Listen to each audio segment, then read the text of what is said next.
So Demon Slayer Season 4, or the Hashira training arc, is over. We know where it ends. I was exactly right in my prediction that I made a few days ago, exactly what chapter it would end, exactly the scene it would end. And now I'm going to try to predict how they're going to split the movies apart. So spoiler warning, I'm going to spoil not exactly everything. I'm going to spoil some, like, what fights are going to take place, what the order of those fights may be, and just some general details like that. If you want to go in completely blind to these movies, then fair warning, I will be giving up a few details. But if you already know the story and you just want to kind of enter this discussion on what chapters will be covered in which movies out of the three trilogy that we know we're getting now, then this video is for you. So I have mentioned before that I think the idea of a trilogy is fine and I think it works, except for there's one big problem.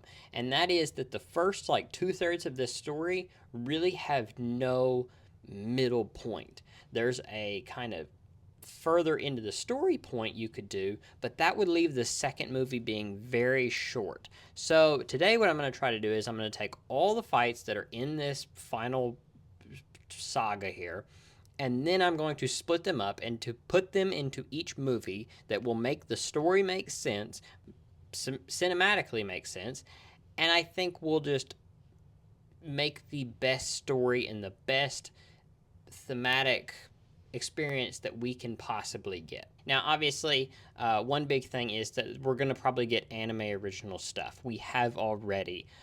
Some of the stuff at the end of the Hashira training arc is original.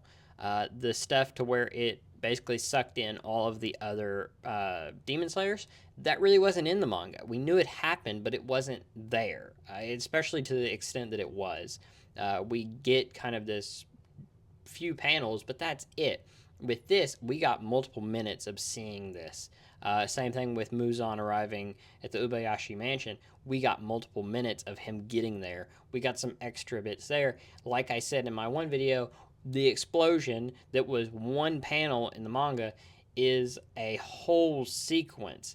And I think we're going to get more like that as the story progresses. We're going to go from what was one chapter will now be maybe 10 minutes of screen time. And I think that's warranted. And I think some fights are going to be much longer, much more drawn out, and not in a bad way. I think they're going to be put more, effort into them. And I think they're going to be made even better for the TV or now theater experience.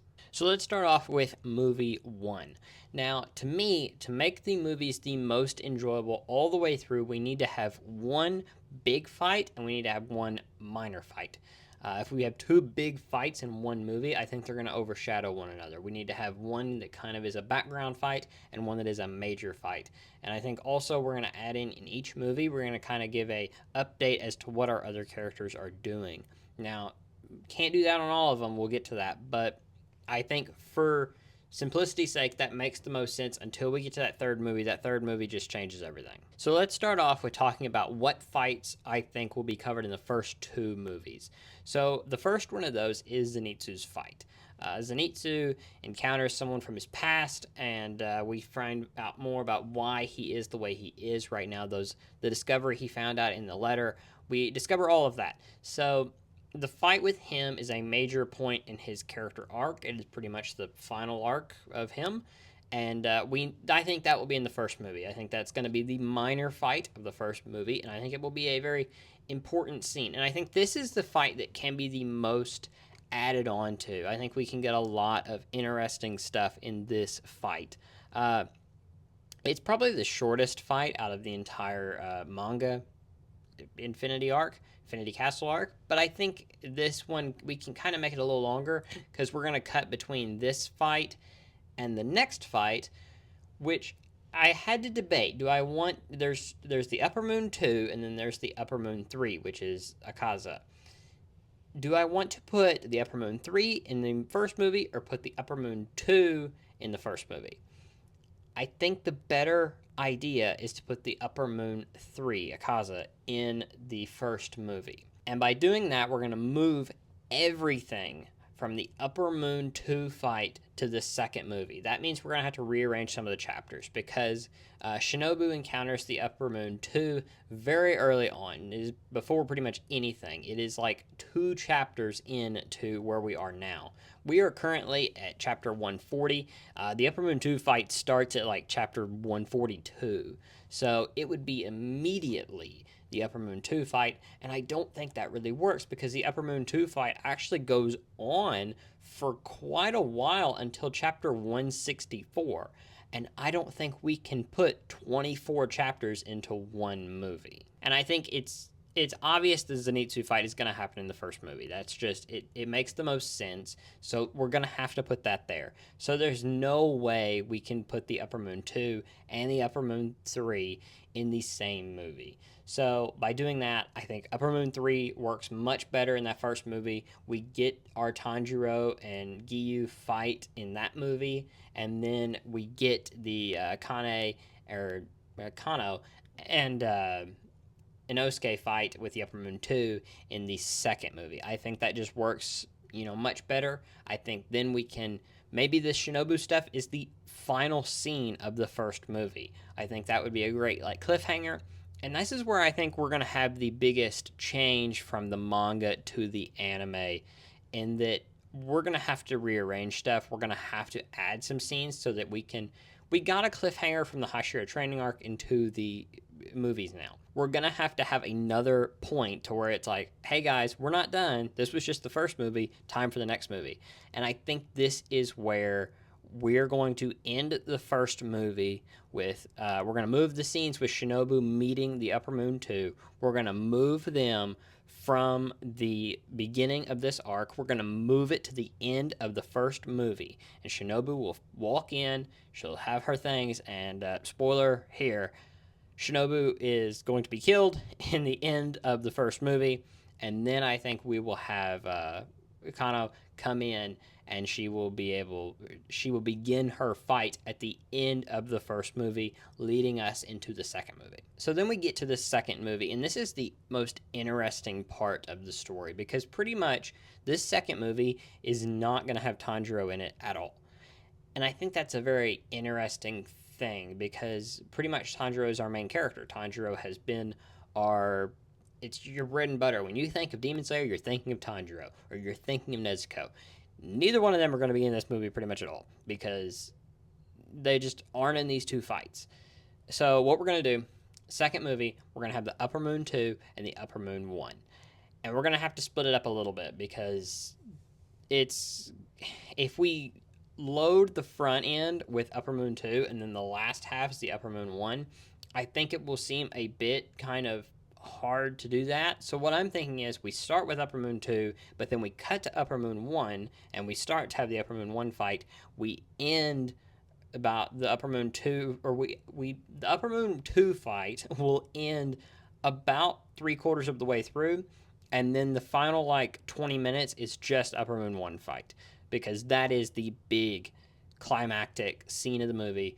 I think it's fine if the Upper Moon 2 fight ends pretty quickly, so that way we can get on with the big fight there. Now, this does mean that the second movie will be pretty much a bloodbath, and it will be the deadliest movie of all of them, because it does not go well, and we get, obviously, like I just said, Shinobu will die in the first movie, so I think we're going to, it'll cover that again, kind of like how we're going to cover the entrance to the Infinity Castle. Like, the final scene of the Hashira training arc will be the first scene of the first movie.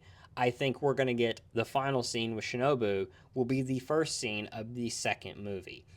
And I think then, obviously, we got one that's already dead with Shinobu, and then we're going to have more and more and more characters that just start biting the dust throughout that. And I think this is the movie where you're going to start to realize we're not going to get out of this without some major character deaths. So going through the Upper Moon 1 and the Upper Moon 2 fight, we end those, and so now we have to figure out how we go from the second movie to the third movie. And I think this is the easiest part. I think this was very obvious to me as to where you start that third movie, and it's pretty much Muzan reappearing. Muzan kind of disappears for the first like 2/3 of this story, and then he reappears, and that's whenever we kind of get all of this, you know, what's happening and everything. And this is where I think we're going to end the first movie, is Muzan reappearing, and then we will just cut there. Now, I think there is a few spots you could cut. I think the best one is if you just say, hey, all right, Upper Moon 1 is dead, Upper Moon 2 is dead, but Muzan's still there. Here's Muzan. Final movie, here we go. I think you could also end it with the Infinity Castle being destroyed, which would mean the Upper Moon 4 is defeated. The Upper Moon 4 fight is very, very brief. It's pretty much the same length as the Zenitsu fight, and I think it works best as just being a first scene of the movie. So I think, or the third movie. I think that works the best. I think as a thematic thing, it just gives you this kind of, okay, brief fight. We're not going straight into the Muzan fight. I don't think that really would work. So it's kind of an opening scene. We get the Upper Moon 4 fight, and then that's the final Upper Moon that is gone. We get that one defeated, and then the Infinity Castle is completely destroyed at that point. We are outside, and then we are pretty much in the Sunrise arc. So this would mean that the final 3 volumes of the manga are all in this final movie, and I'm not going to go into major spoilers here about what happens at the very end, but obviously you can kind of assume that Muzan is defeated. So I think all of this is going to happen in the final movie. But I think the final movie is going to have the most anime original content, especially the epilogue, especially the final stuff, because there is some questions that have never really been answered, especially with the fact that it's pretty much, we've heard it before, that if you get the Demon Slayer mark, you are going to die before a certain age. And that plays a role in this final arc here, but it never is explained that whenever Muzan is defeated, if that still reigns true, or if that curse is broken. So I think that's where we gotta really look into it and see if they make any changes to clarify that, or if they change it, because right now a lot of people assume they still will. But I think some people might say, no, that's all gone once Muzan is defeated. So I think either way, I think that needs to be explained, and I think it will be by an epilogue. So as for like runtime of these, I would say first movie, you're going to look at probably right at about 2 hours. I think 2 hours makes the most sense. You're going to introduce the characters, the world again, just get the general audience. If they haven't been here since Mugen Train, you're going to kind of get them up to speed where we're at. And then, all right, here we go again. We're in the Infinity Castle, do the Zenitsu fight, do the Upper Moon 3. There you go. And I think that way, putting the Upper Moon 3 fight in that first movie, if you do have people that weren't here since Mugen Train, they're like, I remember that guy. I don't like that guy. We're going to kill him. And there you go. And then they're hooked for the next movie. So then moving on to movie 2, I think that one, you're probably talking about an hour and 40 minutes. I just don't think you could make it much longer. And my reasoning is because that Upper Moon 2 fight is probably a little longer than the Upper Moon 1 fight. Yeah, the Upper Moon 1 fight has got a lot of it's really good. It's a really good fight. Now, I think the best fight in this entire arc is the Upper Moon 2 fight. That's a separate fact, but I think that Upper Moon 1 fight has some really interesting details. It's got some really hard-hitting moments. I think all of that is a great point, but I still think that whole point there is still going to only be probably the Upper Moon 2 fight is probably going to be right at about 40 minutes. The Upper Moon 1 fight is going to be right at probably 40 minutes as well. That gives you about 20 extra minutes to introduce Muzan as well as having the Shinobu scene from the original or from the first movie that you're going to put on this one. I just think that works the best. But then that gets us on to the final movie, and I think the final movie is going to be like 2 hours and 20 minutes. I think it's going to be quite long. And I think the biggest reason for that is anime original content. You're just going to have a lot of stuff I think they're going to want to add on to the end of this story. Nothing that is unnecessary. I think it's all going to be necessary stuff that probably was not thought of for the manga, or just stuff that they want to clarify from the manga, like I mentioned before. So I think all of that will be put into the final movie. I think it makes most sense there. You're going to have a lot of like kind of, I don't want to say grieving, but like celebration, and I think you need that at the end of that movie. So I think the first hour and a half is going to be the fight, the Muzan fight. And then the final like 30 to 40 minutes is going to be talking about the end of that, wrapping up Nezuko, wrapping up Tanjiro, wrapping up everything like that, going over the characters that have died. We're going to have all of that, and then we're going to talk about the epilogue. I think the epilogue will be pretty much identical to what we see in the manga, except I'm going to go out on a limb and say that we're going to get a narrator for the epilogue. The epilogue's got a lot of panels that are just like, this is who this is. This is who this is. This is who this is. We can't really do that. And the way the characters are designed in the epilogue, you're going to need a little bit of a description because some of them may be confused with other characters. I was the first time I read it. So I think you're definitely going to have a narrator to kind of just go over everything. And I don't know who you make the narrator. Do you make it, one person from the past? Do you make it one of these new characters? I don't know. This is something that I think we'll have to look into as we get closer. Maybe it's something that I'm completely off on and we don't need a narrator. Maybe they'll just put little speech bubbles or something. I don't know. But I definitely think you need some sort of narrator at the finale, and I think that will really make that movie just so much better. And that's about it.